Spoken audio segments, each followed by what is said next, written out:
What would you do if you paid for your seat, showed your ticket, and were still told you didn't belong? Imagine being dragged down an airplane aisle, not because of a mistake, but because a system quietly decided your dignity was expendable. This is the story of Dr. Kalen Darius, a man who boarded Flight 227 expecting nothing more than a journey home, but found himself at the center of a storm that would shake an entire industry, from humiliation at 30,000 feet to hearings inside the U.S. Capitol, to a battle against the most powerful executives in aviation. Kalen's fight became more than personal.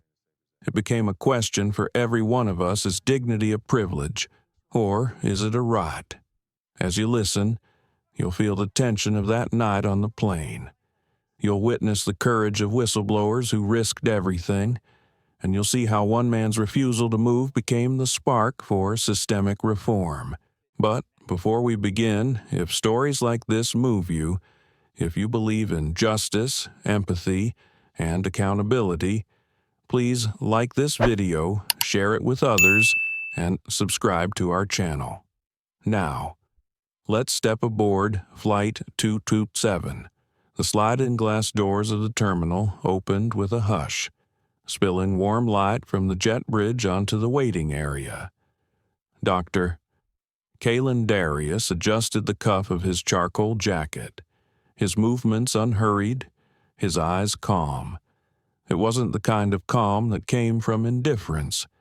It was the stillness of a man who had learned, through years of climbing past barriers, that power rests in composure.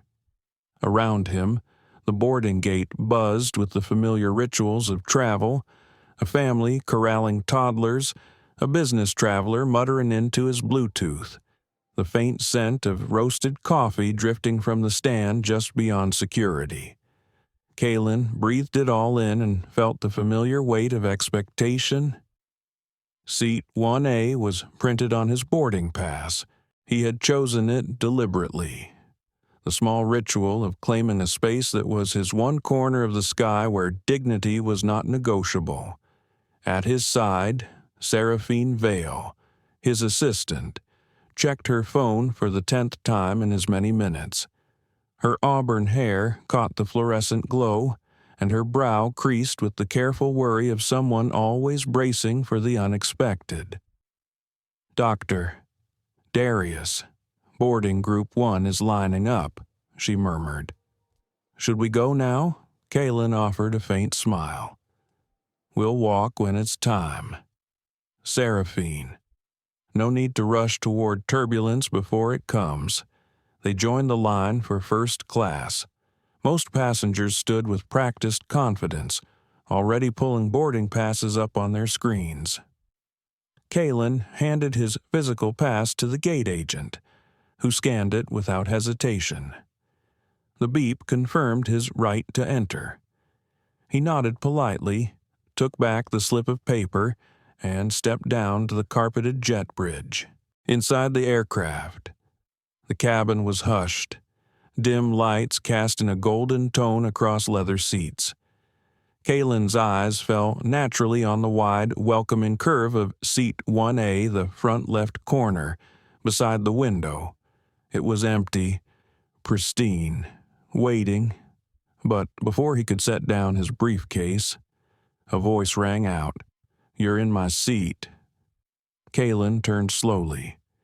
Standing just a step behind him was Thaddeus Crown, a man in a tailored navy suit with a gold watch that gleamed brighter than the overhead lights. His jaw tightened in annoyance, his tone already carrying the weight of entitlement.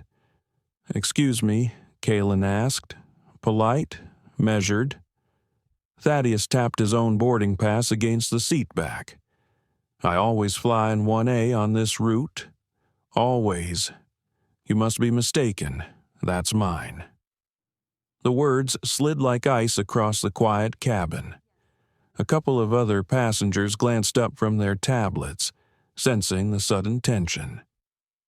Kalen lifted his pass, unfolded it carefully, and held it so the numbers were clear. Seat 1A. Confirmed. His voice carried no anger, only certainty. For a moment, Thaddeus faltered, but his expression hardened again. There must be some error. I'm Platinum Elite Plus. The airline always reserves 1A for me. Always. Kalen's brow furrowed slightly, though he kept his tone calm. With respect, sir, this seat was purchased. There is no error.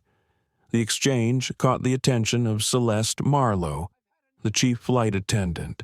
Tall, composed, her uniform crisp, she approached with a rehearsed smile. Gentlemen, let's avoid conflict. Mr. Crown is indeed one of our long-standing priority flyers.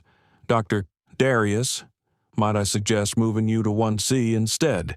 It's still first class, and it would save us some trouble. Kalen inhaled slowly. Inside. His chest tightened with a familiar weight, the silent calculation he had made too many times. Do I yield to avoid the scene, or do I hold the line? He looked at the seat, then back at Celeste. My ticket is for 1A. I will remain in the seat I purchased, he said evenly. Celeste's smile thinned. Her eyes flicked toward the cockpit, where Captain Lucian Ward stood just inside the door, observing with a frown. He stepped forward, his voice carrying the authority of decades in uniform. Sir, for the sake of smooth operations, I need you to comply with the crew's request. Captain Ward said, take 1C. We cannot delay departure over seating disputes. Kalen met the captain's gaze. Captain, I respect your authority over the safety of this aircraft, but safety does not include disregarding paid assignments. My seat is 1A. I intend to sit in 1A. Silence pulsed in the cabin. Seraphine shifted uneasily, her knuckles white around the strap of her bag. She whispered, Kalen, maybe just let it go. But his mind had already begun its inward dialogue. He remembered a moment from childhood, standing with his mother at a crowded bus stop. Being told by a stranger to step aside and let someone important sit, he remembered the quiet humiliation in her eyes, and the vow he had made, even at 10 years old, never to step aside simply because someone believed he didn't belong. Captain Ward's frown deepened. If you continue to resist crew instructions, I'll have to escalate. Thaddeus Crown smirked, confident that the hierarchy of privilege would soon lean in his favor. Kalen's voice remained steady. Captain, if you intend to escalate, do so, but understand I'm not resisting safety instructions. I am sitting in the seat I lawfully purchased. That is all. The air in the cabin thickened. Other passengers shifted uncomfortably, whispers beginning to ripple. A phone camera tilted discreetly, the first spark of a fire that would soon rage across the world. Captain Ward turned to Celeste. Call security. Her nod was brisk. She lifted the interphone. Her voice clipped as she relayed the order. The cabin seemed to hold its breath. Seraphine's whisper trembled. Kalen, this could get ugly. Kalen closed his eyes for a brief moment, steadying himself. Inside, his thoughts wrestled the instinct to yield, to avoid humiliation, to protect the people who depended on him against the deeper call to stand firm, not for the seat, but for the principle. He opened his eyes, calm once more. Then let it get ugly, he murmured, mostly to himself. Moments later, the distant echo of heavy boots sounded on the jet bridge. Security was on its way, and the flight, once poised for a routine journey, was about to take off into history. The heavy thud of approaching boots on the jet bridge made the entire cabin tense. Dr. Kalen Darius sat upright, his gaze steady, his boarding pass still in his hand like a quiet piece of evidence. Seraphine Vale leaned closer, her whisper thin and urgent. "Please, Kalen, think about what this could turn into." He didn't answer. He had already decided. The security officers entered with brisk precision. 2 men in Navy uniforms with clipped radios on their belts. Their presence changed the air in the cabin, shifting the balance instantly. One of them, tall and broad-shouldered, stepped forward with a practiced voice. "Sir, we've been asked to remove you from this seat. You need to come with us." Kalen's voice was calm, his words deliberate. "Officer, this is seat 1A. It is assigned to me. I am not breaking any laws, not disobeying any safety instruction. I am seated according to the boarding pass issued by this airline." The taller officer glanced at Celeste Marlowe, the chief flight attendant, who nodded quickly. Her eyes carried an unspoken message side with the crew, not the passenger. "Sir, stand up," the officer repeated. Kalen inhaled, every breath a negotiation with himself. A part of him urged compliance, to stand and walk quietly, to avoid the humiliation that was about to unfold. But another part, the deeper part, remembered his promise to never surrender dignity simply to make others comfortable. He stayed seated. The officer's hand tightened on his shoulder. "Stand up now, or we'll have to force compliance." Seraphine's hand shot out instinctively, catching Kalen's sleeve. "Please, don't let them drag you." Her eyes glistened with fear. Kalen looked at her, then back at the officer. "If you choose force, understand this the whole world will see." As if on cue, 3 phones lifted higher in the cabin, passengers recording discreetly but deliberately. A woman in 2C whispered loudly, "I'm filming this." Another man leaned into the aisle, his camera steady. The hum of technology waiting to capture truth was everywhere. Still, the officer didn't hesitate. His partner grabbed Kalen by the other arm. The first tug pulled Kalen forward, but he resisted, gripping the armrest with one strong hand. The leather creaked under his grip.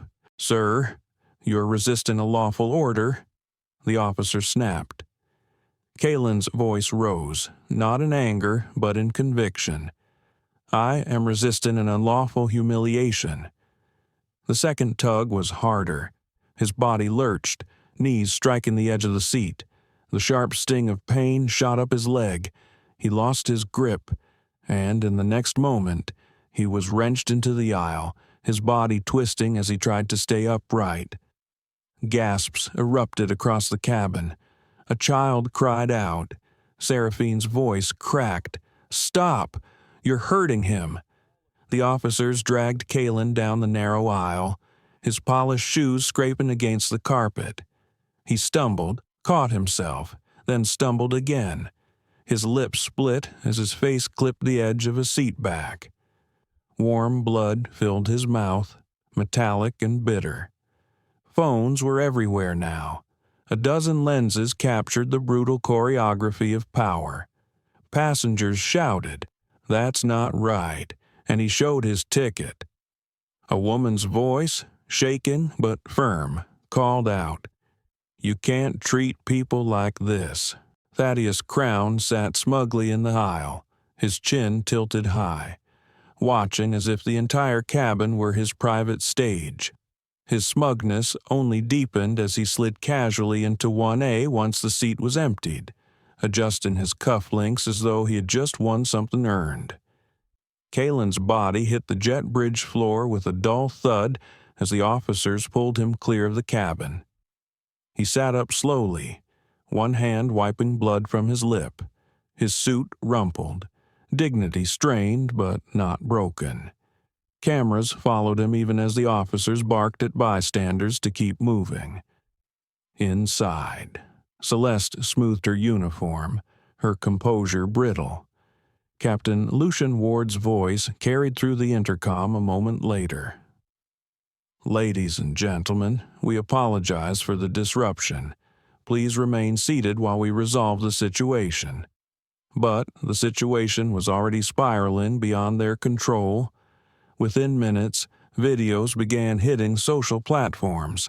Clips captioned, dragged from 1A spread across feeds. The hashtag #DearSeat1A lit up timelines, first in trickles, then in waves. Seraphine, still trembling, dialed frantically on her phone. "Malik, it's happening," she said into the receiver. "They dragged him. They actually dragged him."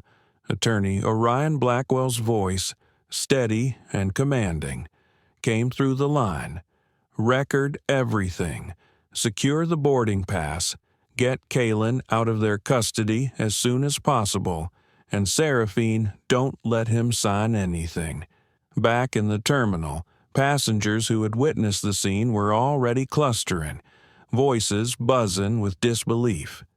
One man spoke into his camera for a live stream. "This is insane. He had the seat. He showed the ticket. They just didn't want him there. They dragged him like he was nothing. And the guy who wanted the seat, he's sitting in it now, smug as hell." Kalen sat quietly in a chair near the gate, a packet of tissues pressed against his mouth. His thoughts turned inward, a storm gathering behind his calm eyes. He asked himself, "What message does it send if I let this pass? What lesson does my daughter learn if I walk away silent?" The answer formed like iron in his chest. To remain silent would mean endorsing the lie. A small group of fellow passengers approached cautiously. A woman in her 40s, still clutching her phone, leaned down to him. "Sir, I have video. I'll send it to you. The world needs to see this." He met her eyes and gave a small nod of gratitude. Another passenger, a younger man, added, "This is already going viral. People are furious. They can't cover this up." Kalen closed his eyes briefly, letting the weight of the moment settle. The humiliation still burned, but beneath it was something else, a clarity, a purpose. This wasn't just about a seat. It was about what the seat represented, who was allowed to belong, and who was not. Seraphine returned from a tense exchange with the gate staff. "They're saying you can rebook on the next flight. No apology, just rebook." Kalen looked at her, blood still at the corner of his mouth. His voice was soft but firm. "I don't want another seat. I want justice." As the terminal lights glared overhead and the chaos buzzed around him, he realized the night had set in motion something larger than himself. The video feeds pouring across the internet would not be contained. A single moment of cruelty had cracked open the door to a larger truth, and, for the first time in a long time, Kalen felt the sharp edge of destiny pressing against his life. He whispered, not for anyone else but himself, "This isn't over." Morning came with a sharp glare through the blinds of Kalen Darius's hotel room. He had not slept. The taste of iron still lingered faintly on his tongue, a reminder of the split lip from the night before. The scene replayed in his mind in fragments: the tug at his arms, the metallic snap of the buckle as he hit the aisle, the look of satisfaction on Thaddeus Crown's face as he slid into seat 1A. Seraphine Vale sat at the small desk across the room, her laptop screen glowing. Her voice was clipped, exhausted. "The airline put out a statement at 5 this morning. I've read it 3 times. It's well. See for yourself." She turned the screen. The headline on the company's site read, "Passenger Non-Compliance Causes Boarding Delay." The statement below was polished and cold. A passenger failed to follow crew instructions during the boarding process of Flight 227, resulting in a brief delay. Our team acted according to standard safety procedures to maintain order and ensure on-time departure. We regret any inconvenience. Kalen read it in silence, jaw tightening. He could almost hear the boardroom voices behind those words. The carefully chosen phrases meant to shift blame, to paint his dignity as defiance. Seraphine's hands shook slightly. They're trying to bury you under corporate language. Look at the hashtags, though. The videos already have 4 million views. As Seat 1A is trending top 3 worldwide. Kalen's phone buzzed on the nightstand. Messages poured in. Old colleagues, distant cousins, even investors. Some were sympathetic, others cautious. He picked up one message and read aloud. "Please resolve this quietly. Don't jeopardize your standing." He let the phone fall back to the table. Quietly. That's what they always want. Quiet. Seraphine looked at him, her voice softer. "What are you thinking?" Kalen stood, walked to the window, and looked down at the city's arteries of traffic, pulsing with morning life. "I'm thinking this isn't just about me. If I let their statement stand, it becomes the truth. And truth twisted into lies, that's the weapon they've always used." The hotel phone rang. Seraphine answered, then handed it to him. "It's Orion Blackwell." Kalen pressed the receiver to his ear. "Orion. Kalen." The lawyer's voice was deep, measured. "I saw the footage. This isn't a civil dispute anymore. This is systemic. The airline's statement is predictable, but I'm telling you it won't hold. Witnesses are already contacting my office. People want to testify. But you need to make a choice. Are you going to fight in court, or are you going to take the money they'll offer?" Kalen hesitated. "They've already offered." "They will," Orion said. "Within 48 hours, expect a figure on the table. It'll be big, enough to tempt you. They'll want a non-disclosure agreement attached. No lawsuits, no admissions, no reforms. Just silence bought in bulk." The line was quiet for a moment. Kalen thought of his daughter Lyra. He thought of the ridicule she would face at school, the whispers behind her back. He thought of Seraphine, who had risked her career by standing at his side. A settlement would protect them all from the storm. But then he remembered the look on his mother's face, decades ago at that bus stop. Her voice quiet but steady. "Dignity isn't negotiable. I'm not interested in silence," Kalen said finally. Orion's tone sharpened. "Then you'll need evidence. Hard evidence that this wasn't a one-off mistake. Because they'll say you were aggressive. They'll say you resisted. They'll try to make you the problem." Kalen exhaled slowly. "Then we'll find the evidence." The call ended. Later that afternoon, a new name entered the story.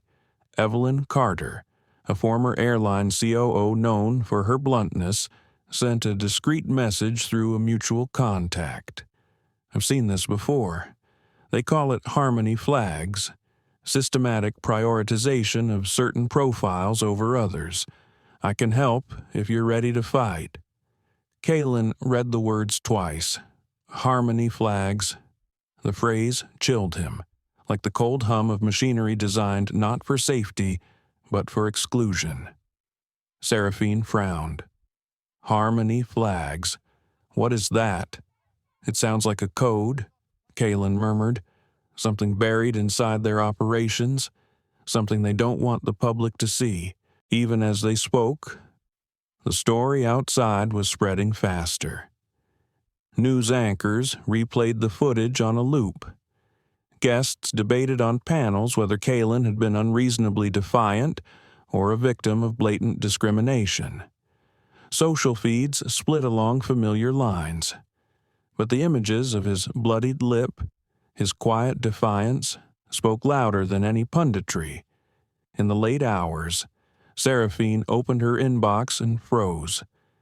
"Kaylin," she whispered, "you need to see this." She turned the screen. The subject line read, "They trained us to do this." Attached was a file from an anonymous sender. Inside were training slides bearing the airline's logo. One slide was highlighted Harmony Flag protocols. The text was clinical, detached. Passengers flagged as Priority Platinum Elite Plus, Executive Class sponsors, Heritage Loyalty members. Passengers with Harmony exemptions may be reassigned at crew discretion to maintain operational harmony. Kaylin felt the muscles in his jaw tighten. He read the words again and again. Crew discretion, operational harmony, all coded language, but the outcome was clear. People like Thaddeus Crown were flagged as untouchable. People like him could be moved, questioned, humiliated, if it meant keeping harmony. Seraphine's eyes burned. They built discrimination into the system. This wasn't just Celeste Marlowe siding with Crown, it's the way they trained them. Kaylin sat back heavily, running a hand over his face. The fatigue of years seemed to descend all at once. His thoughts wrestled, loud and relentless. Was it worth the storm to expose this?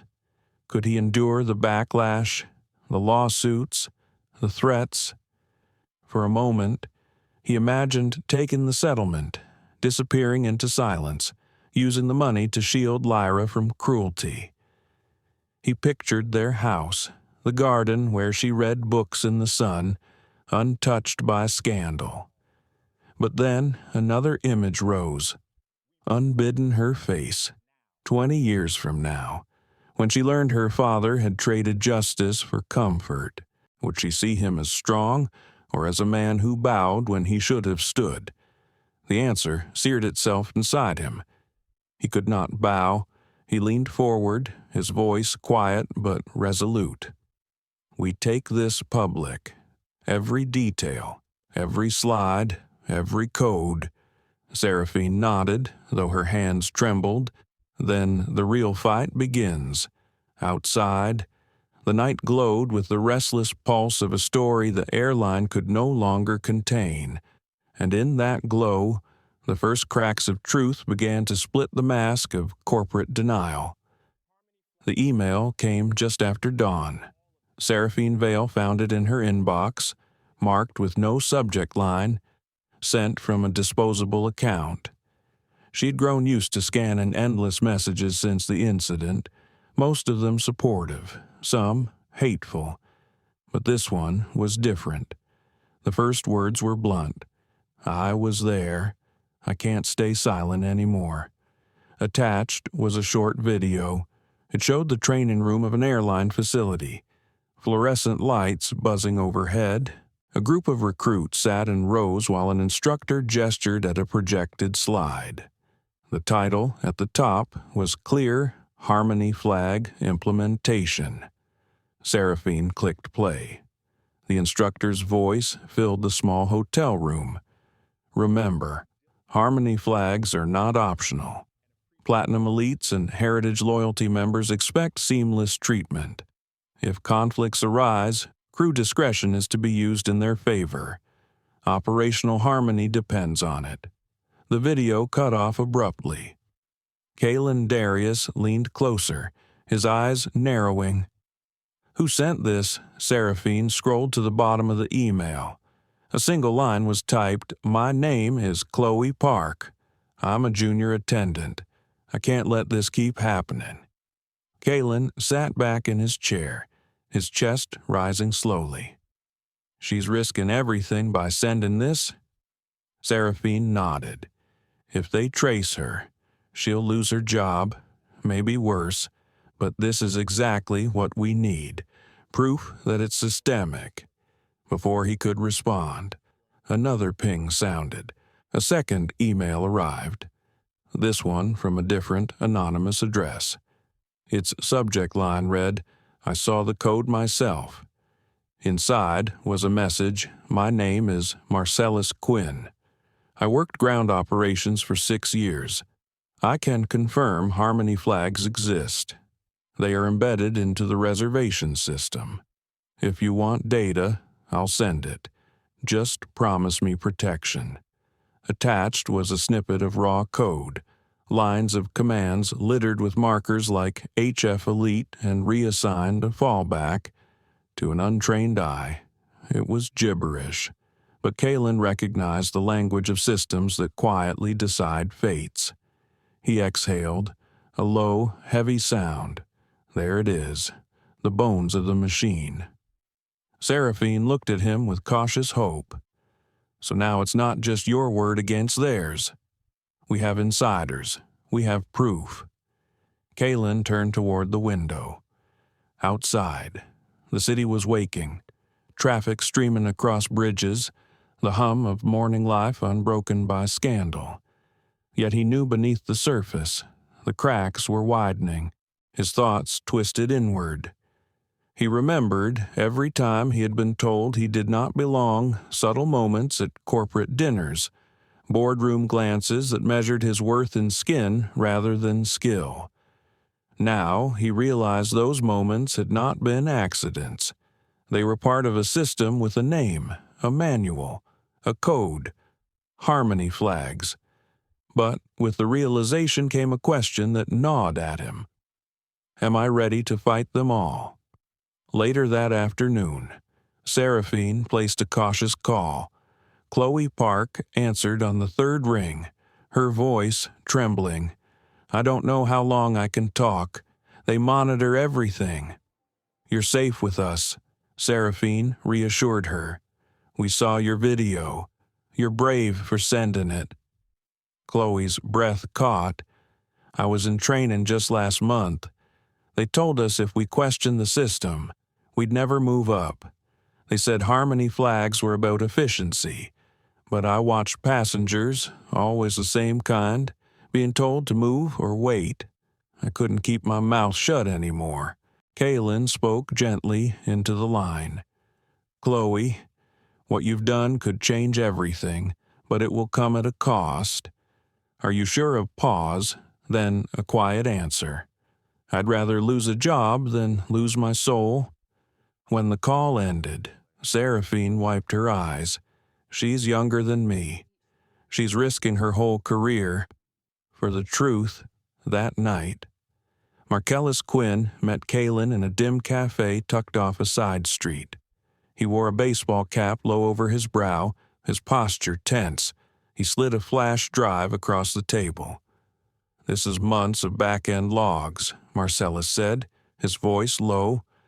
"Every time a Harmony flag overrode a seat assignment, every time crew were told to reassign passengers, you'll see the pattern.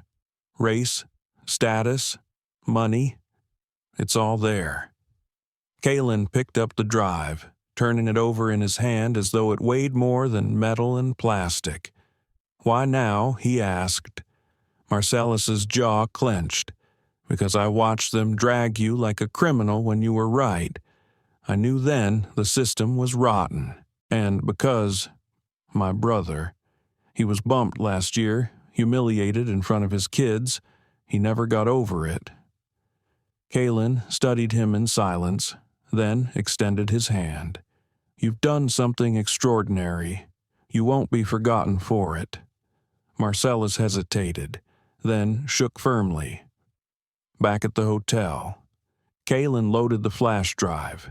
Data cascaded across the screen, rows upon rows of seat changes, timestamps, reasons. The numbers told the story with cruel precision, thousands of instances where Harmony flags had displaced passengers, disproportionately targeting people of color. The weight of it pressed down on him. He felt both vindicated and crushed. The evidence was undeniable, but carrying it meant carrying the fury of an industry determined to silence him. Seraphine broke the silence. You know what this means. We can't just fight for compensation. We have to fight for reform. Kalen rubbed his temples. Inside his mind, the conflict raged. He thought of Lyra, his daughter, walking through a world where seats, jobs, and dignity could be stripped from her under the pretense of harmony. He thought of the threats that might come, the doors that might close, the allies who might vanish when the pressure mounted. Could he drag his family through that storm? Could he withstand it himself?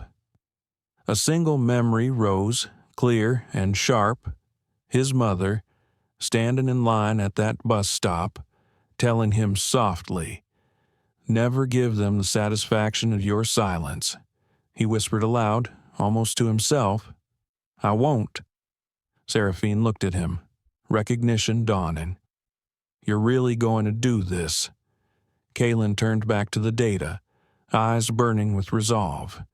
"Yes, we expose it all. Harmony flags, the training, the code, the cover-ups. They'll try to deny it. They'll try to break me. But the truth is heavier than their lies."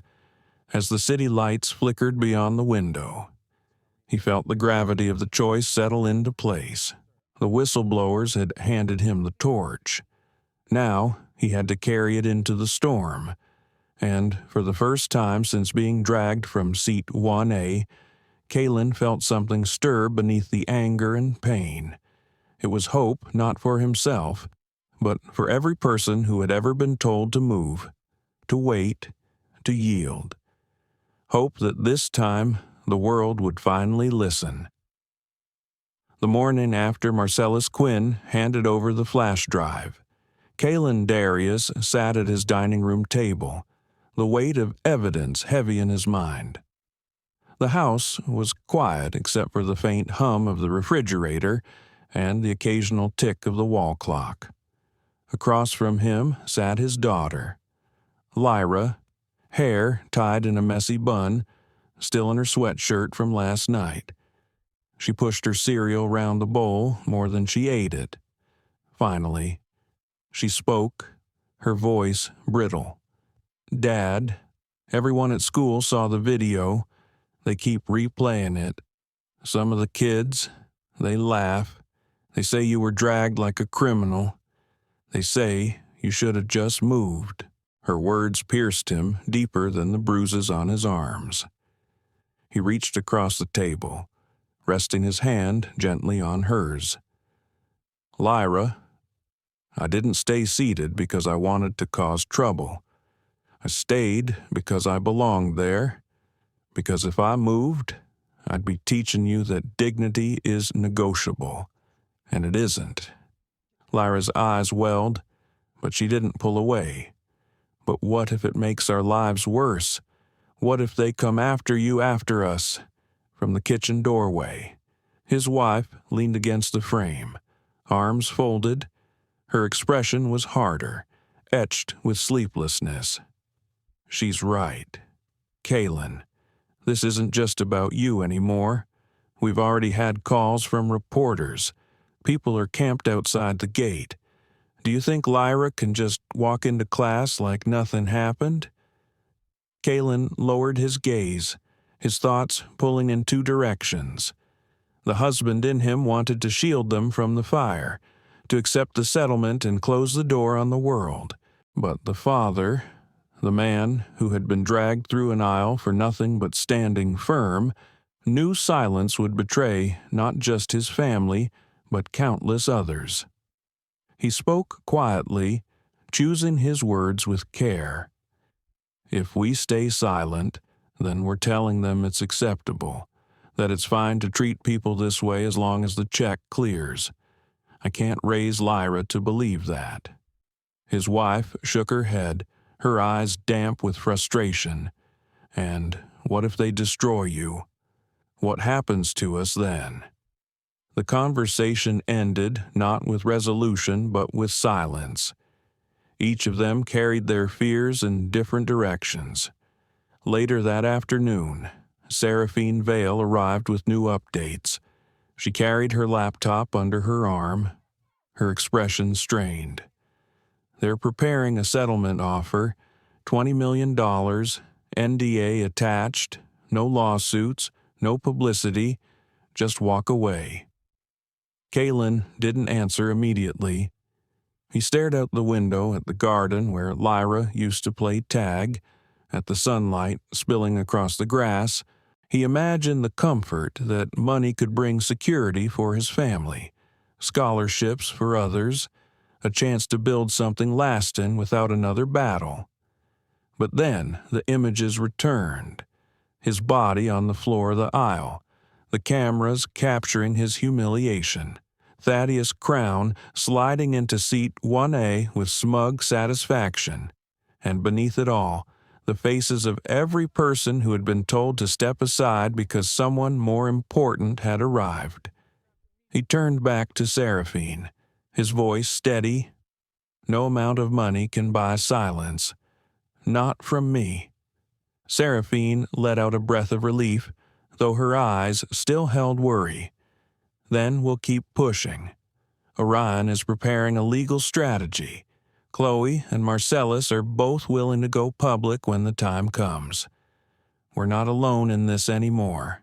That evening, Kalen sat in his study, the flash drive still plugged into his computer, data scrolling across the screen. The numbers glowed like a ledger of injustice. Line after line of seat reassignments, each one a story of someone displaced, someone diminished. He traced the patterns with his eyes until they blurred, until his vision swam with exhaustion.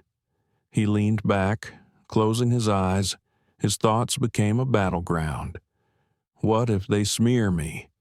What if Lyra suffers because of me? What if my silence means another father gets dragged? Another child humiliated watching it on a screen? The two voices warred inside him, but one began to rise above the other. It was the voice that remembered his mother's quiet strength, the way she had carried herself with unyielding dignity even when the world tried to break her. The phone buzzed on the desk. It was a message from Orion Blackwell. We need to meet tomorrow. Rep, Arlena Cruz wants to bring this to Capitol Hill. Get ready. Kalen stared at the screen, heart thudding. Capitol Hill. Congress. This wasn't just a legal case anymore. This was about to become a national stage. The door creaked open. Lyra peeked in, hesitating. Dad, he straightened. Yes, sweetheart. She crossed the room slowly, then leaned against his chair.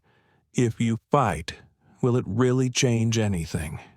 He looked into her eyes, seeing the weight she carried, the confusion of a teenager thrust into the glare of national controversy. He pulled her close, resting his chin gently on her hair. I can't promise how much will change, but I can promise you this: if I don't fight, nothing will. For a moment, she was quiet.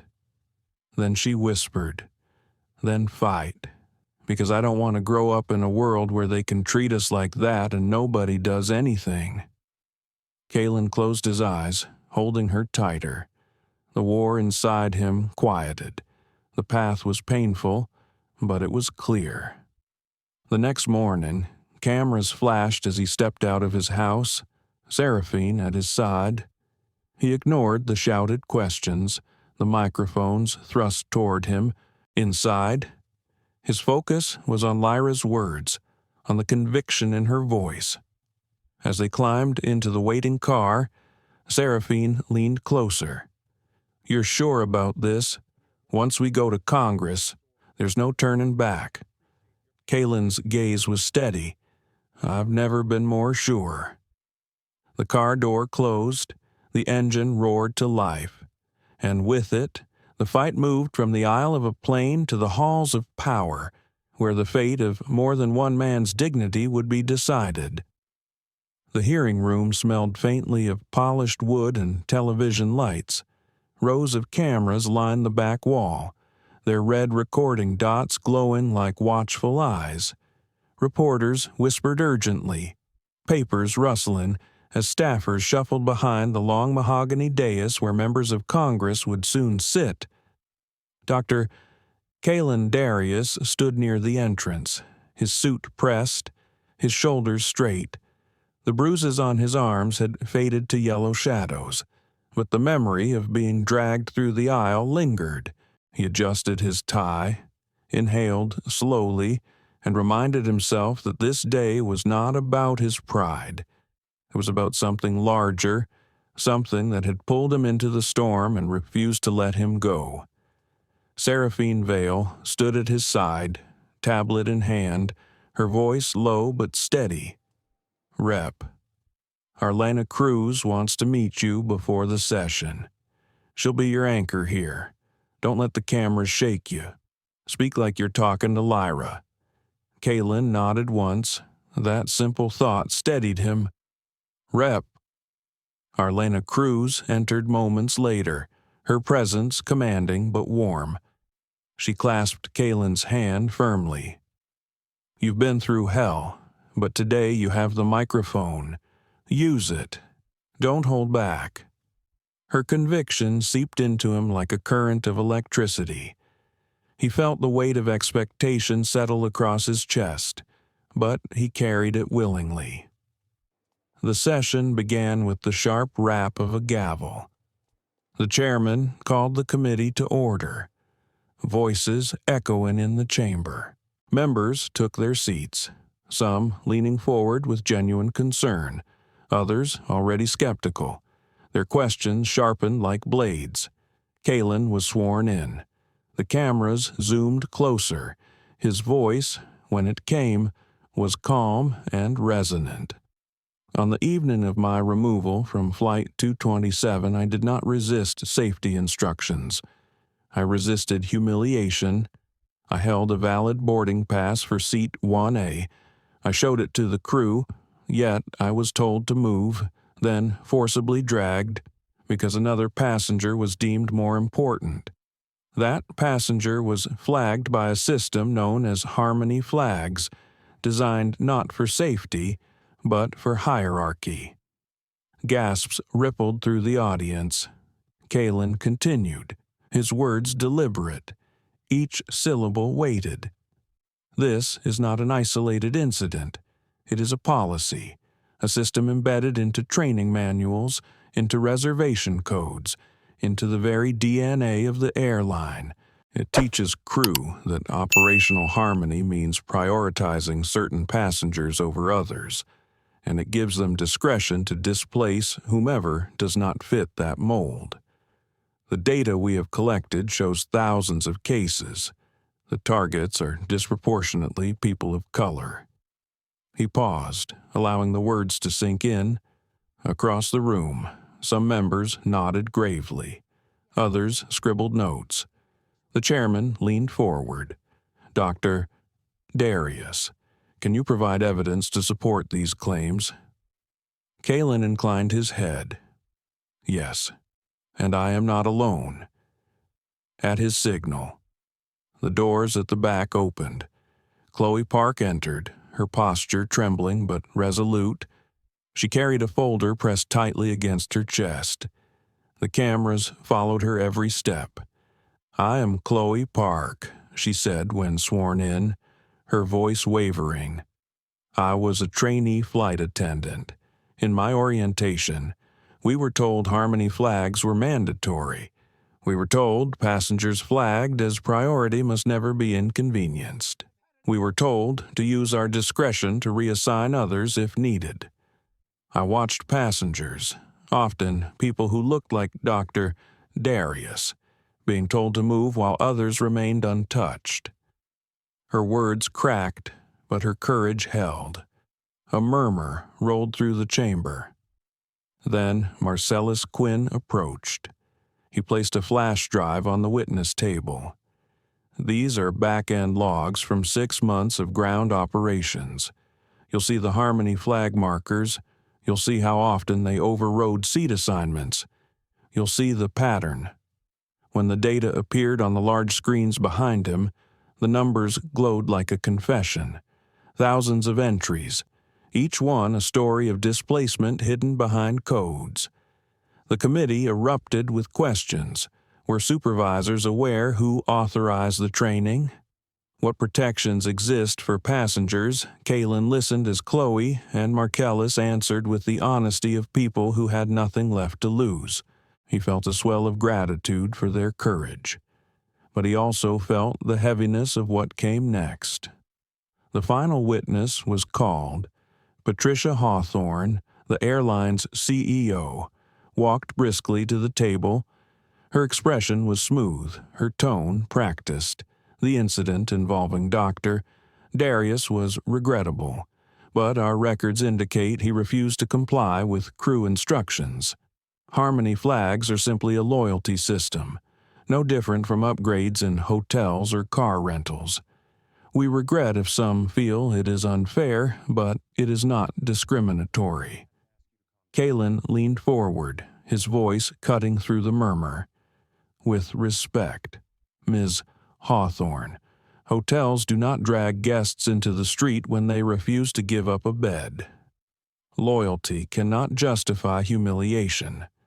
The words echoed across the room. Reporters scribbled furiously, cameras whirred, and the image of Kaylin's calm defiance spread across the screens. Hours later, as the hearing adjourned, Rep. Cruz approached him again. You struck a chord. The committee will pursue this, but prepare yourself. They will fight dirty now. Outside, microphones swarmed, reporters shouted questions, flashes blinded. Seraphine guided Kaylin through the crowd, her grip firm on his arm. He felt the exhaustion settling into his bones, but beneath it was resolve. Back in the car, Seraphine exhaled sharply. They'll try to bury Chloe. They'll smear Marcellus. They'll come for you harder than ever. Kaylin closed his eyes, picturing Lyra's face, the courage in her voice when she told him to fight. He opened them again, voice steady, then let them come. We are not alone anymore, and the truth is louder than their lies.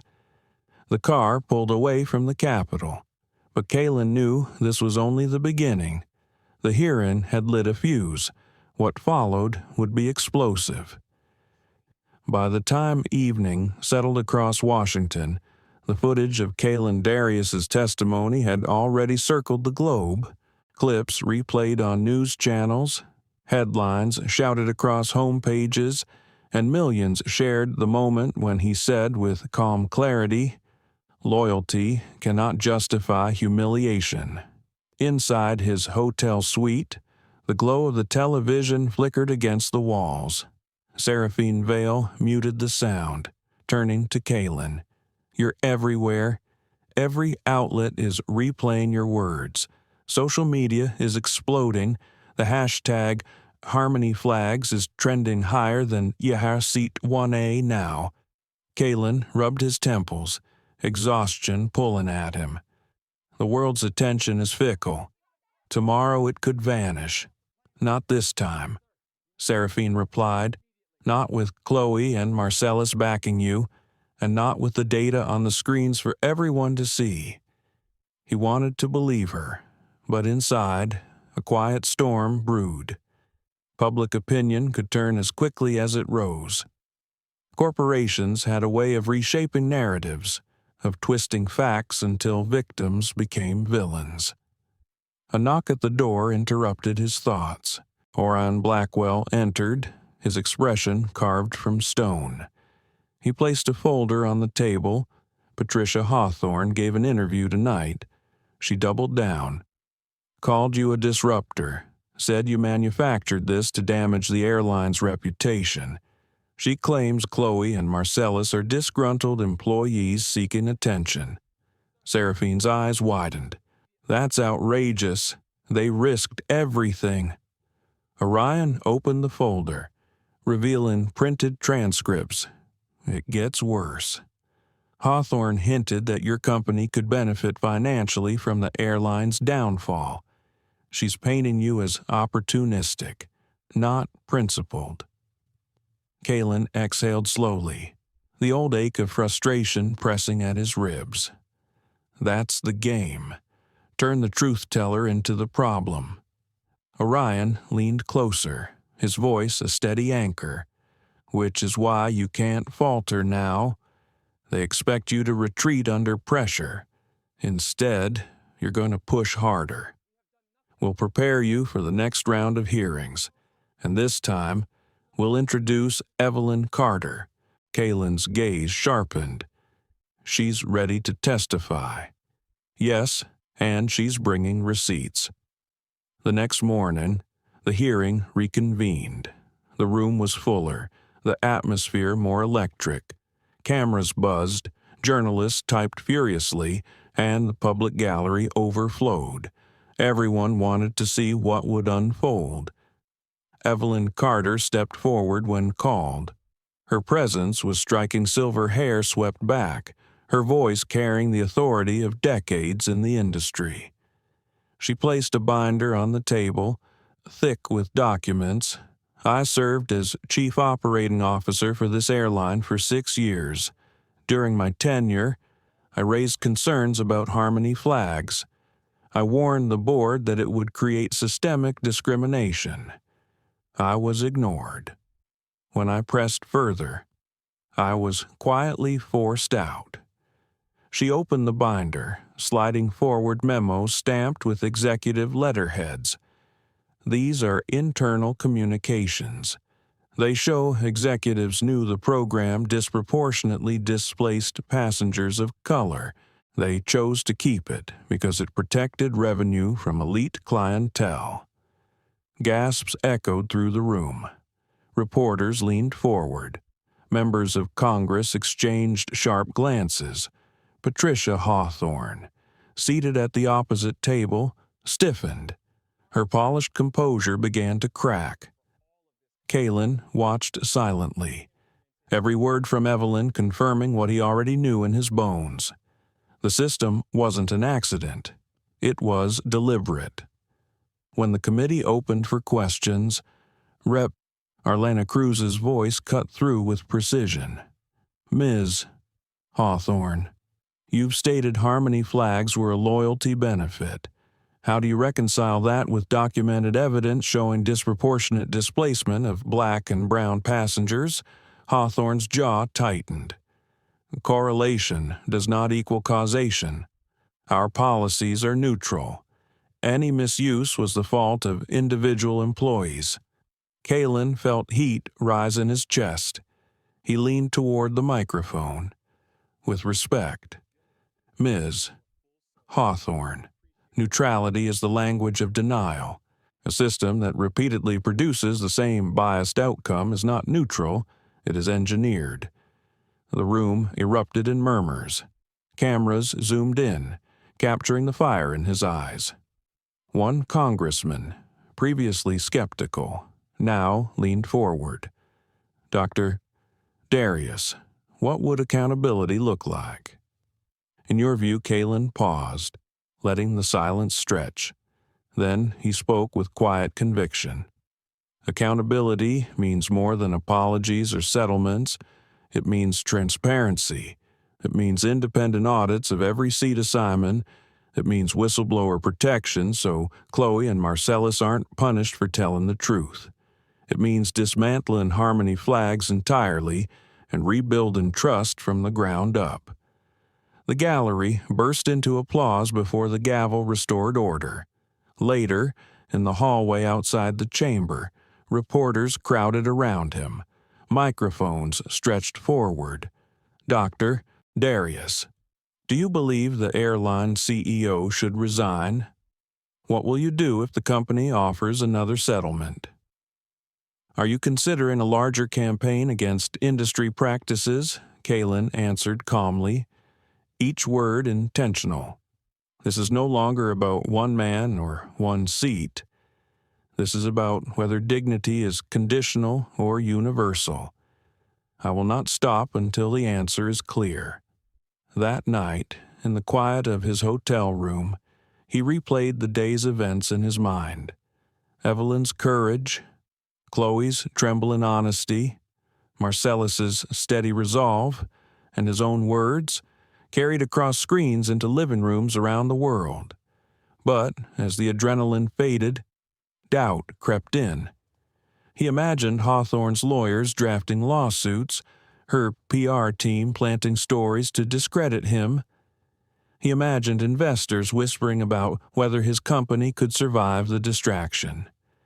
He sat by the window, staring at the Capitol dome lit against the night sky. His phone buzzed with endless notifications, but he ignored them. Instead, he thought of Lyra, her face when she asked if fighting would change anything, her whisper, "Then fight." He whispered back into the dark, as though answering her across the miles, "I'm fighting. Lyra, for you, for all of us." Sleep came slowly, and when it did, it was filled with dreams of voices chanting his words, echoing across skies and boardrooms. The movement had begun, and it was louder than any settlement could silence. The storm broke 2 days after Evelyn Carter's testimony. News outlets that had once repeated the airline's polished statements now led with headlines like "Whistleblower Bombshell, Harmony Flags Exposed," and "CEO Under Fire After Discrimination Revelations." Stock prices for the airline slid steadily, shaving billions off its market value in less than a week. Inside her corner office on the top floor of headquarters, Patricia Hawthorne paced like a caged panther. The skyline stretched behind her, but she barely saw it. On her desk lay a stack of newspapers, each one more damning than the last. Her phone buzzed incessantly with calls from board members, most demanding answers she no longer had. Her chief of staff lingered by the door, hesitant. "Madam CEO, the board has called an emergency meeting. They want you to explain how this spiraled out of control." Patricia snapped. "Spiraled out of control. This is a smear campaign, orchestrated by a man with an agenda. I won't bend." But even as she said the words, doubt gnawed at her. She had seen the data Evelyn presented. She knew the memos were real. The fortress she had built around Harmony Flags was crumbling, stone by stone, across the city. Kaylin Darius sat in a conference room with Seraphine Vale, Orion Blackwell, Evelyn Carter, Chloe Park, and Marcellus Quinn. The group was gathered around a long table littered with documents, laptops, and coffee cups gone cold. Orion laid out the latest strategy. The airline is cornered. Their stock is collapsing. Shareholders are furious, and the public is demanding accountability. But we can't assume victory. Patricia Hawthorne is ruthless. She will sacrifice anyone to protect herself. Chloe spoke softly, her hands clasped tightly. "I'm scared. My name is out there now. My old colleagues are sending me threats. They call me a traitor." Kaylin reached across the table, his voice calm. "Chloe, what you did was an act of courage. They fear you because you revealed the truth. That fear means you struck the right nerve," Evelyn added firmly, "and you're not alone anymore. They can smear one person. They can't smear all of us together." Marcellus tapped the flash drive that still carried months of damning data. "If Hawthorne thinks she can twist this into a narrative about one man's pride, she's wrong. This is bigger than any of us individually. We have proof." Kaylin listened, nodding slowly, but his mind was restless. He thought of Lyra again, the way she had urged him to fight. Every step deeper into the battle pulled his family further into the spotlight. Every headline carried his name, and yet there was no turning back. The next morning, Patricia Hawthorne strode into the boardroom to face 12 stone-faced directors. They sat around the oval table, silence heavy in the air. One director broke it first. "Patricia, our stock has dropped 28% in 5 days. Investors are demanding action. The hearings are a disaster. You need to step aside." Her voice sharpened, icy.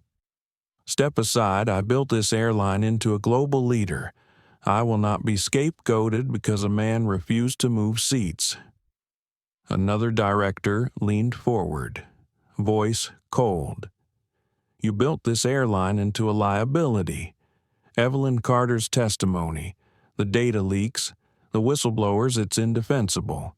Harmony Flags was your initiative, and it's burning us alive." Patricia's jaw tightened, fury flashing in her eyes. "So you would throw me to the wolves. You think sacrificing me will save you." The chairman's reply was final. "It might." Silence stretched. Patricia realized the fortress she had built was not only crumbling, it was turning against her. That same afternoon, Kaylin received a call from a reporter. The voice on the other end was urgent. "Dr. Darius, sources confirm the airline board is preparing to remove Patricia Hawthorne as CEO. They're considering a public apology, policy overhauls, and a new compliance division. Do you have a comment?" Kaylin paused, his voice steady when he replied, "This was never about one person losing a job. It's about dismantling a system that told people they didn't belong. If they truly want reform, we'll hold them to it." The story broke within hours. Headlines blared "Airline CEO on brink of ouster." Shareholders cheered. Passengers who had felt the sting of bias shared their stories online. A groundswell formed, not just against Harmony Flags, but against discrimination across industries. But victory was not yet certain. That evening, Patricia appeared on a national news broadcast. Her tone was calm, almost measured. Harmony Flags was never about race. It was about loyalty and efficiency. "Dr. Darius has turned this into a crusade for his own gain. Yes, mistakes were made. But let us not confuse mistakes with malice. I remain committed to leading this company through reform." Kaylin watched the broadcast with Seraphine by his side. Her fists clenched. She's doubling down. She still believes she can weather this. Kaylin's voice was low, because power never surrenders willingly. It must be taken. 2 days later, the board announced Patricia Hawthorne's resignation, citing a need for new leadership in a time of transition. The news sent ripples across the industry. Markets stabilized, passengers celebrated online, but Kaylin felt only a cautious relief. Removing one figurehead did not dismantle a system. That night, as he walked alone through the quiet of the Lincoln Memorial, he paused before the towering statue, the words etched in stone behind it. "Injustice anywhere is a threat to justice everywhere." His chest tightened. He thought of every person displaced, humiliated, silenced by Harmony Flags and systems like it. He thought of Lyra, of Chloe, of Marcellus, of his own bruises. He whispered into the cavernous silence, "We've cracked the fortress. Now we must rebuild the world outside its walls." The moonlight glowed faintly against the marble, and for the first time since that night on Flight 227, Kaylin felt the shape of true change forming not just for him, but for everyone. The press conference was staged in a hangar at the airline's main hub. Bright lights glared down on a long podium draped with the company logo. Rows of cameras waited, their lenses like unblinking eyes. Employees filled the seats, their uniforms crisp, faces uncertain. Kalen Darius stood near the edge of the stage with Seraphine Vale, Orion Blackwell, and Evelyn Carter. He had been invited, though not warmly. The new interim CEO, a man named Douglas Irwin, had called earlier that morning. His tone was careful, almost rehearsed. "We want to signal transparency. Your presence shows collaboration, not conflict." Kalen had agreed, but only because he understood the stakes. This was the moment the airline would attempt to rewrite the story. He could not allow them to smooth over the truth with corporate polish. Douglas Irwin stepped up to the podium, his voice carrying across the cavernous space. "Our company has faced a difficult chapter. Mistakes were made. Passengers were hurt. Today, I stand before you to acknowledge that and to begin rebuilding trust." He paused, letting the words settle.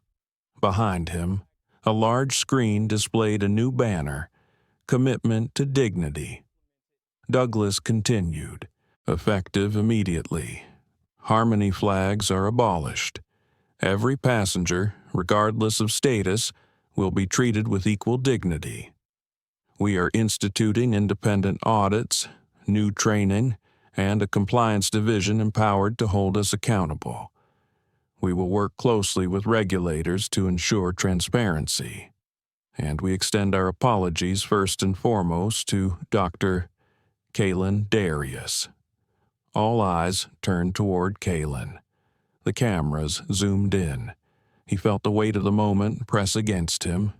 He could remain silent, let the apology stand, let the airline claim reform. Or he could speak, knowing his words would shape the narrative beyond this hangar. He stepped forward slowly, the microphone catching his voice. "Apologies are words. Reforms are promises. But dignity is action. What happened on Flight 227 was not a mistake. It was the outcome of a system designed to tell some people they matter more than others. Dismantling Harmony flags is a start, but it is only a start.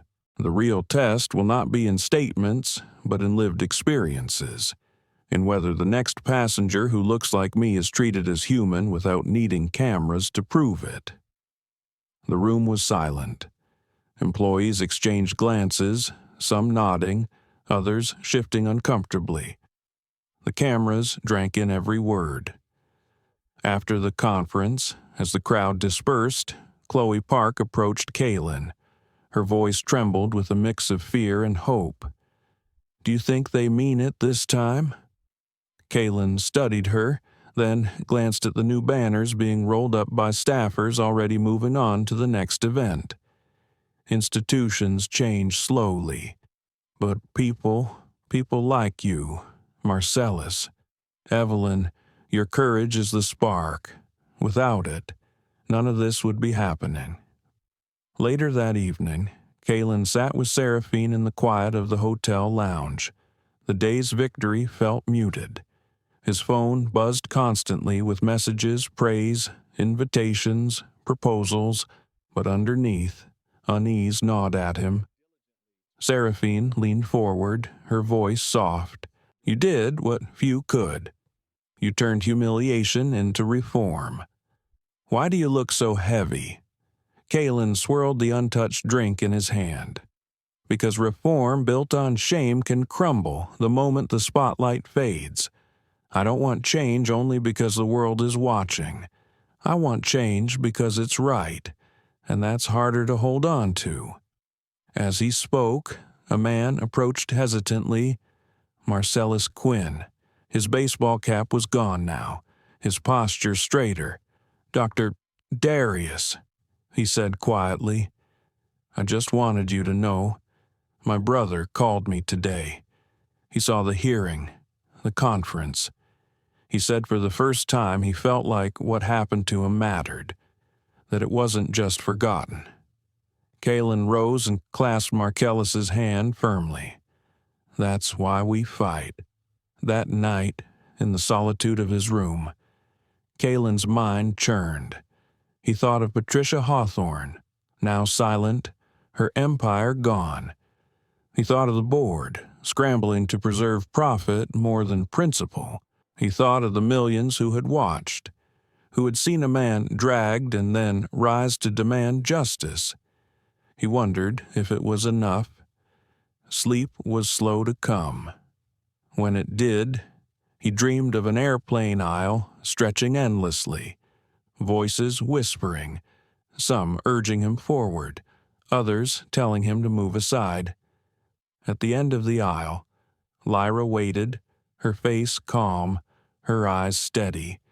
He walked toward her, each step heavier than the last, until he finally reached her side. She took his hand and said, "Keep walking." The next morning, Seraphine entered with fresh headlines: airline pledges overhaul, Darius dignity is action, Harmony flags abolished.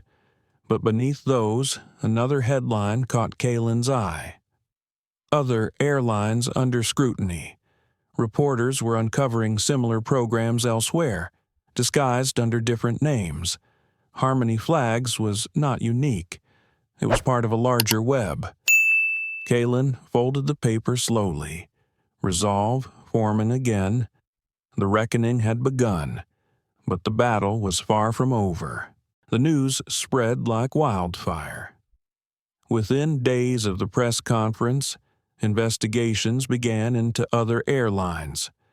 Journalists unearthed documents with familiar patterns, different names, different codes, but the same practice systems designed to prioritize certain passengers and quietly displace others. Kaylin Darius sat in a crowded cafe near Union Station with Seraphine Vale and Orion Blackwell. The air buzzed with conversations, but their corner was heavy with tension. Orion had spread a stack of printed articles across the table. "This is bigger than we thought," Orion said, his finger tapping one headline after another. Sky Vista called it Platinum Harmony. Aerolink used Prestige Priority. Same idea, same impact. This isn't one airline's corruption, it's an industry model. Seraphine looked overwhelmed. If it's everywhere, how do we fight it?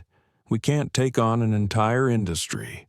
They'll bury us in lawsuits and smear campaigns. Kaylin sat silently for a long moment, staring at the swirling coffee in his cup. He felt the familiar tug of doubt. Was this a fight too vast, too entrenched?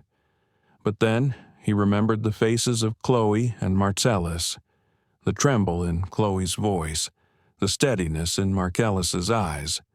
They hadn't risked everything for half measures. He lifted his gaze. We don't fight airline by airline. We fight at the level they all fear: policy, regulation, the FAA, Congress. Orion leaned back, a slow smile tugging at the corner of his mouth. "You're thinking systemic reform." "Yes," Kaylin said firmly. "If one company can hide behind loyalty programs, others will too. The only solution is a standard that applies to all. Transparency, accountability, dignity written into the rules of aviation itself." The conversation was interrupted by a voice at the next table. A young man, nervous but earnest, leaned over. "Excuse me, you're Dr. Darius?" "Right. I just wanted to say, what you did matters. My aunt was bumped last year. Same excuse about loyalty. She cried the whole flight. Thank you for standing up." Kaylin shook his hand, his heart tightening. Encounters like this were happening more and more. The story had leapt beyond the headlines. It was alive in the lives of ordinary people. Later that evening, Kaylin received a call from Rep. Arlena Cruz. Her voice was steady, determined. "We're drafting a bill. We want you at the table. It will mandate transparent boarding protocols, ban discriminatory loyalty systems, and create a federal oversight board for passenger rights. But it won't be easy. Industry lobbyists are already circling. Kalen agreed without hesitation. Tell me when and where. The next week, he walked into a conference room at the Capitol where lawmakers, aides, and advocates gathered. Evelyn Carter was already there, binder in hand, her eyes sharp. Chloe and Marcellus sat together, quiet but resolute. Rep. Cruz welcomed him warmly. "This is your chance," she said. "Tell us what dignity looks like in practice." Kalen spoke with measured conviction. Dignity means every passenger is seen as a human being, not a variable in an algorithm. It means no hidden codes that devalue people for profit. It means clear rules, independent audits, and consequences when airlines break them.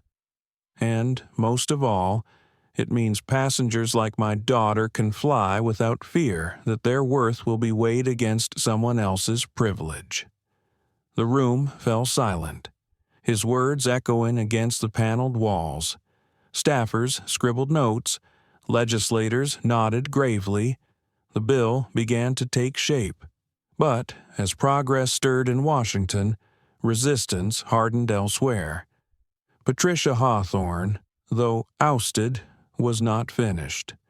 From a private office in New York, she assembled a small group of allies, former executives, lobbyists, and sympathetic investors. Her voice carried a sharp edge. They think they've won. They think one scandal can undo decades of profit. We'll remind them how power works. We control the gates, the flights, the dollars, and no speech in Congress can change that overnight. News soon followed. A coalition of airlines announced a joint statement opposing the proposed Passenger Dignity Act. They claimed it would create unnecessary burdens and jeopardize operational efficiency. Behind the polished language was the same old threat: profits over people. Kalen read the statement with grim resolve. He knew the battle had shifted to its fiercest stage. That evening, sitting in his study at home, he watched Lyra doing homework at the dining table. She looked up and asked softly, "Dad, does this mean you'll have to fight forever?" Her question cut to the heart. He walked over, sitting beside her. "Maybe not forever, but long enough to make sure you won't have to." She leaned her head against his shoulder. For the first time in days, he felt a quiet strength settle over him. The following week, Kalen testified again before Congress. This time, not just about his own experience, but about the system uncovered across the industry. Evelyn Carter presented memos. Chloe Park described the training she endured. Marcellus Quinn showed data logs proving the scale of the practice. Together, they painted a picture too detailed to dismiss. Rep. Cruz concluded the session with a statement that sent ripples across the chamber. This is no longer about one airline. This is about the dignity of every American who steps onto a plane. And let it be clear, we will legislate accordingly. Outside, cameras flashed, reporters clamored, and Kalen's face filled screens nationwide. Yet, amid the frenzy, his thoughts remained inward. He was not fighting for fame or revenge. He was fighting for something quieter, deeper: the right of every person to sit in their seat without fear of being told they did not belong. The reckoning was no longer confined to a single flight. It was rewriting the rules of the sky. The backlash arrived with precision. Overnight, Kalen Darius found himself the target of a coordinated campaign. News outlets that once praised him now ran op-eds questioning his motives. Anonymous accounts flooded social media, calling him a profiteer, a disruptor, even a liar. The message was clear: powerful interests were striking back. Seraphine Vale scrolled through the barrage on her tablet, her face tight with anger. They've hired firms to smear you. Look at this headline: Tech CEO exploits airline scandal for fame. They're trying to flip the narrative. Kaylin read the article without expression, then set it aside. It was inevitable. The closer we get to change, the louder they'll scream. But even as he said it, the pressure weighed on him. His company's board called an emergency meeting. Investors voiced concern about his visibility, his risks, his political entanglements. Some even suggested he step aside temporarily. In the boardroom, Kaylin listened as one director said sharply, "You are dragging us into a battle we never asked for. Contracts are at risk. Partnerships are wavering. This fight could cost us everything." Kaylin rose slowly, his voice calm but firm. "This fight is not a distraction. It is the essence of what we stand for. If dignity has no place in our values, then we are not building a company worth keeping." The room fell silent. Some faces hardened, others softened, but no one dared challenge him further. That night, he returned home exhausted. Lyra was waiting in the living room, clutching her phone. Her voice shook. "Dad, some kids at school said you're lying. They showed me a video calling you a fraud. Why are they saying these things?" Kaylin knelt in front of her, his hands gently resting on her shoulders. "Because when people want to keep power, they attack anyone who threatens it. They'll try to make me look small so the system looks big, but the truth doesn't shrink, even when lies grow loud." Tears slipped down her cheeks. "It's not fair." "No," he whispered, pulling her close. "It isn't. But that's why we fought to make it fairer for the next person." Meanwhile, Patricia Hawthorne moved quietly in the shadows. Though publicly disgraced, she still wielded connections. From her Manhattan office, she strategized with lobbyists, pressing them to block the Passenger Dignity Act. Her voice carried steel. "If this bill passes, every airline loses billions. We cannot let one man dictate the future of an industry." She funneled money into campaigns, commissioned glossy ads warning of higher ticket prices, longer delays, chaos at airports. The message was simple: reform would hurt the everyday traveler. In Washington, the pressure mounted. Lawmakers who once supported the bill began wavering. Lobbyists crowded the halls, whispering into ears, trading favors. The tide threatened to turn. Orion Blackwell convened a late-night meeting with Kaylin, Seraphine, Evelyn Carter, Chloe Park, and Marcellus Quinn. The room was tense, the air thick with fatigue. Orion laid out the numbers grimly. "They've bought time. Votes are slipping. If we don't act, the bill will stall." Chloe's voice was small but urgent. "What if we go public again? Another press conference, another wave of testimonies?" Evelyn shook her head. "We've already captured attention. What we need now is trust. People must see this is not politics. It's humanity." Kaylin sat in silence, the voices around him blending into a swirl. His thoughts drifted inward. He could feel the weight pressing down from every side: investors, politicians, smear campaigns, even the safety of his family. For a moment, the temptation rose: step back, let the storm pass, protect what mattered most at home. But then another memory returned. That night on the plane. The shove of hands against his shoulders. The sharp humiliation of being dragged down the aisle. The smugness on Thaddeus Crown's face as he slid into seat 1A. The silence of others too afraid to intervene. The humiliation was not his alone. It was the humiliation of countless others. He spoke at last, his voice quiet but unshakable. "If they want to fight in the dark, then we bring the truth into the light. We organize testimonies not in hearing rooms but in communities, churches, schools, town halls. Let the people themselves speak. Let them tell the world what Harmony Flags and its cousins did to them. The system cannot smear every voice." Evelyn's eyes lit with recognition. A dignity tour. "Yes," Kalen said. "We take this beyond Washington. We let the country decide whether this bill deserves to live," and so it began.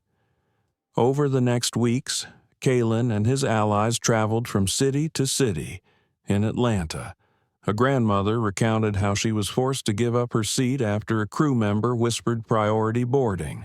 In Chicago, a young man described being bumped while escorting his mother to cancer treatment. In Houston, families stood together to say they had been told, more than once, that their seats were not theirs after all. Kalen listened to every story, sometimes with tears burning his eyes, sometimes with fists clenched in anger, but always with quiet presence. His calm steadiness became a counterweight to the chaos of smear campaigns. His refusal to break made others stronger. At one gathering, a man approached after the testimonies ended. He was tall, weary, his voice gravelly. "Dr. Darius, I was on your flight. I didn't stand up. I regret that every day. But seeing you fight now, it makes me want to stand with you. If you need me, I'll speak." Kalen clasped his hand. It's never too late to stand. Slowly, the tide began to shift again. Polls showed rising support for the Passenger Dignity Act. Lawmakers, once wavering, now faced constituents demanding change. Lobbyists grew louder, but so did the people. In her office, Patricia Hawthorne watched the coverage with fury. She slammed her fist against the desk. He should have broken by now. Why hasn't he broken? No one answered. Back in Washington, as Kalen prepared for the final round of hearings, Seraphine found him alone, staring out a window at the city lights. She touched his arm gently. "You've carried this for so long. Are you ready for the end game?" Kalen's voice was low but resolute. "I don't know if I'm ready, but I know I'm willing, and sometimes willingness is all we have." The end game loomed. The vote was near, and the weight of dignity itself hung in the balance. The chamber was packed. Every seat was filled. Every hallway lined with reporters, cameras, and citizens who had traveled from across the country.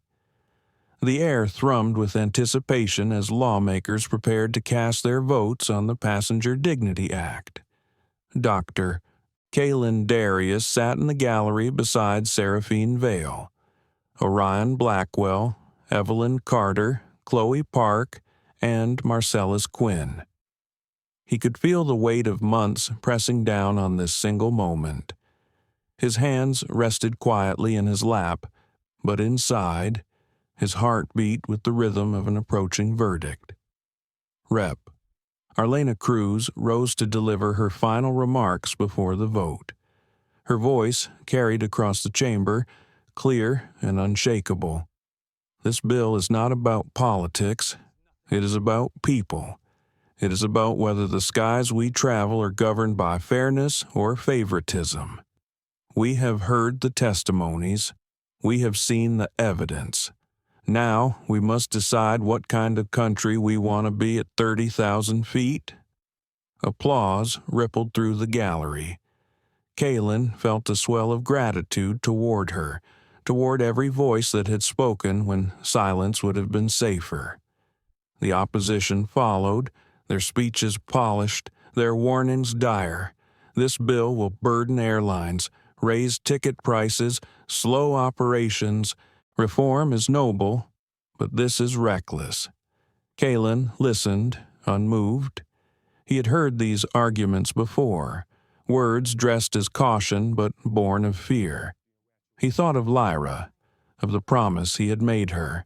He thought of the aisle that seemed endless in his dreams, and the moment he decided not to move, the voting began. One by one, names were called, voices answering aye or nay. The tally board flickered with numbers, inching higher with each response. Kalen gripped the wooden rail before him, his knuckles whitening. Seraphine whispered, "Breathe. Whatever happens, you've already changed the world." He tried, but the air felt heavy. The seconds stretched into eternities. Finally, the tally froze. The speaker announced, "On this vote, the ayes have it. The Passenger Dignity Act is passed." The gallery erupted. Applause thundered, shouts echoed, tears flowed. Chloe pressed her hands to her face, sobbing openly. Marcellus leaned forward, head bowed in relief. Evelyn closed her eyes, whispering a prayer. Orion squeezed Kalen's shoulder with pride, but Kalen did not cheer. He sat very still, the words settling deep into him. Passed. The act was real. The system had been confronted, exposed, and rewritten. For the first time in months, the weight on his chest eased. He exhaled, long and slow, and a quiet smile touched his lips. Afterward, outside the Capitol, the steps overflowed with reporters, microphones thrust forward, cameras blinding in their intensity. A chant rose from the crowd of supporters gathered on the lawn. Dignity, dignity, dignity.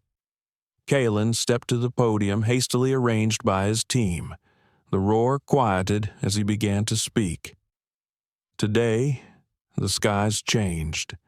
Not because of one man, not because of one vote, but because people refused to be silent. Chloe Park spoke the truth when she was told to stay quiet. Marcellus Quinn revealed data when he was told to hide it. Evelyn Carter stood tall when she was told to step aside. Rep.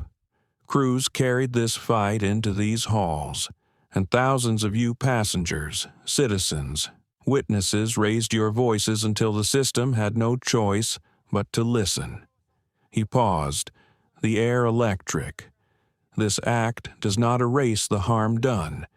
It does not heal every wound, but it builds a path forward.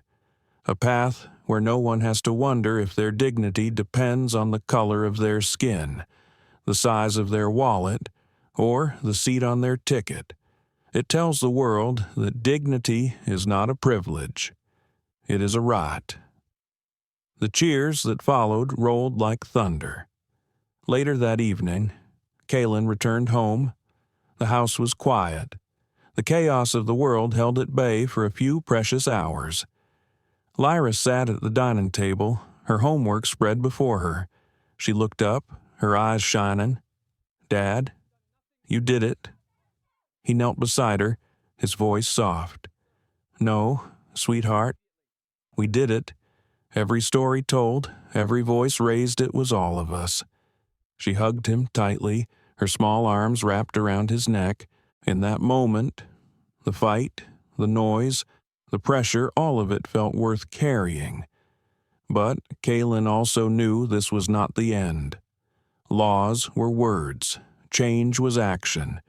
The act would need to be enforced, tested, defended, yet for now, for this night, he allowed himself to rest in the victory.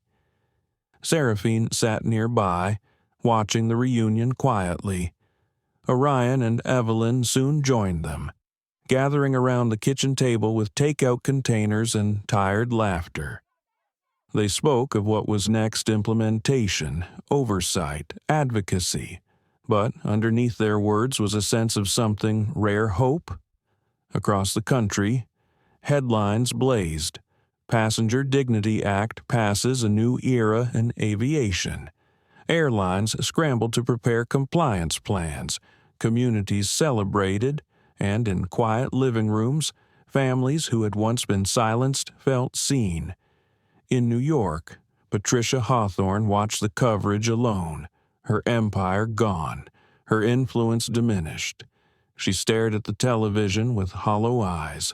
For the first time, she realized the fortress she built had not simply cracked, it had fallen. Back in Washington, Kalen stepped outside into the night air. The city lights glittered, the Capitol dome glowing softly in the distance. He thought of the journey, the humiliation on Flight 227, the hearings, the testimonies, the relentless smear campaigns, the fear in his daughter's eyes, the courage in her words. He whispered to the sky, "Dignity is not for sale. Not now, not ever." And as the wind carried the words upward, Kalen knew the story was no longer his alone.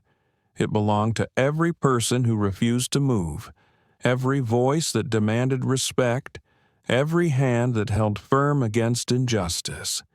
The world had changed, and the skies would never be the same. And so, from humiliation in a crowded cabin to the passing of the Passenger Dignity Act, Dr. Kalen Darius's journey reminds us of something vital. Dignity is not for sale. It is not earned by wealth, nor erased by bias. It belongs to every single person who dares to take their seat in this world. We end this story not only with applause for Kalen, Chloe, Marcellus, Evelyn, and the countless voices who stood up, but with a challenge to ourselves. How many times have silent systems told us, or our neighbors, that we did not belong? And how many times did we stay quiet? The skies have changed, but the fight for respect is not finished. Beyond airplanes, it is a fight that touches workplaces, classrooms, streets, and homes. Kalen's story is a call to see each other fully, to stand when silence would be safer, and to carry forward a culture where justice is not exceptional, but expected.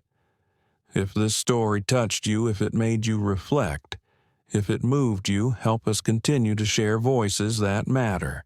Please like, share, and subscribe to our channel. More powerful stories await you in the next video.